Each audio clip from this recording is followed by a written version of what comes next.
Comment réagir lors d'un rendez-vous quand vous êtes accompagné de vos amis, de vos collègues de boulot ou de certaines autres personnes? Bonjour à tous et bienvenue dans ce podcast La Minute Coaching par Alexandre Cormon. Aujourd'hui, nous allons étudier ensemble comment réagir lors d'un rendez-vous lorsque vous n'êtes pas seul en tête-à-tête avec votre ex. Comment se comporter, quoi lui dire, quelle attitude avoir.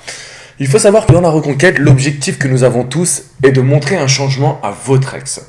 Si vous souhaitez qu'il ou elle ait envie de revenir, il faut que vous ayez une attitude qui lui donne l'envie, premièrement, de vous conquérir, de vous reconquérir.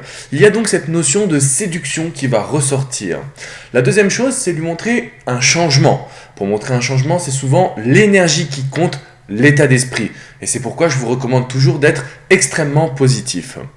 Alors, le rendez-vous en face à face, c'est l'étape cruciale. On va dire c'est l'étape de finalité de la reconquête, car c'est souvent en face à face que vous allez pouvoir recréer de la complicité, recréer des liens, recréer l'envie et surtout lui faire passer votre message. Lorsque vous êtes accompagné de personnes externes, vous avez tendance à un peu trop focaliser sur votre ex. Alors je vais vous demander de prendre votre temps, de ne pas chercher à créer une reconquête trop rapide, mais plutôt à ne pas focaliser que sur lui ou sur elle, mais à interagir avec l'ensemble des personnes qui sont là et même avec votre environnement. Vous devez être comme un poisson dans l'eau. Inutile de faire une fixation sur votre ex car il ou elle va le ressentir et va se sentir un petit peu étouffé, recroquevillé sur lui ou sur elle-même. Alors votre objectif c'est premièrement de ne pas lui donner trop d'intérêt. Ça c'est la première chose. Donc on ne focalise pas trop sur son ex. La deuxième chose c'est qu'il ne faut pas se tromper d'objectif. Lors d'un rendez-vous en face à face, si vous êtes accompagné de plusieurs personnes, ou pas d'ailleurs, dans tous les rendez-vous en face à face, le seul objectif que vous devez avoir est de passer un bon moment. Plus vous allez passer un bon moment et plus vous pouvez considérer que votre ex se sentira à l'aise dans la situation.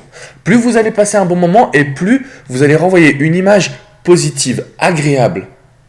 Et si vous arrivez à tenir une distance, donc pas de contact physique, pas de mots d'amour, ne pas parler du passé, des sentiments ou de couple, alors à ce moment-là, vous allez pouvoir créer une réaction chez votre ex qui se rendra compte que vous n'êtes plus la même personne, vous n'êtes plus autant attiré de la même manière.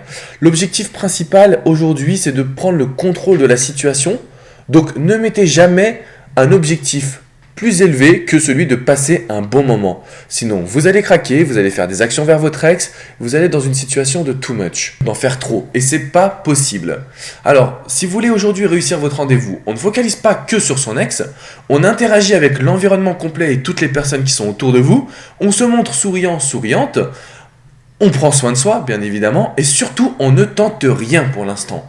Le fait de garder une distance, mais de paraître positif et agréable, va forcément envoyer des signaux à votre ex qui aura du mal donc à tourner la page et qui se demandera si il ou elle ne doit pas vous accorder une nouvelle chance. Donc sourire et on se concentre auprès de tout le monde. À très bientôt pour la prochaine Minute Coaching, donc le podcast d'Alexandre Cormon, votre